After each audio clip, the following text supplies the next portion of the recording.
Sensya lang po ma'am, hindi na po talaga pwede. Hindi na kami tumatanggap ng pasyente. Limitado lang po yung pasyente na hindi na sa hospital. Sensya lang po. Sensya lang po ma'am. Lang! Lang! Mangsa ka! Paano? Lang, hindi ako kaya lang. Lang! Lang! Sorry! Walang kapalit ng tampal para mo! Lang! Lang!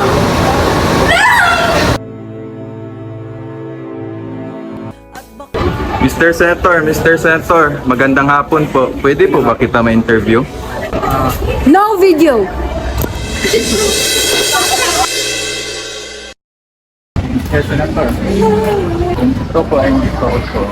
Ano pong masasabi mo sa balitang ito? Lalo na marami ang nasa list dahil sa limitadong facilities, pagamitan ng gamot at mga drugs. Ano pong masasabi mo? Right, so first of all, my deepest sympathy to those affected families, and I will make sure and I will promise to the people that we will take action for this matter. Actually, we are allocating 4 million budget for the said hospital so that we could establish more facilities and provide resources and food for the sake of the people. Thank you po, Mr. Senator.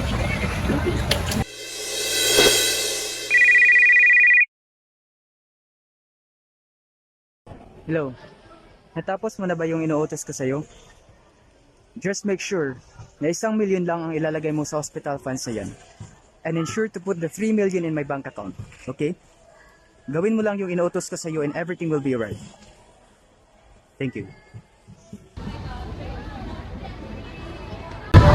Sakang sakim.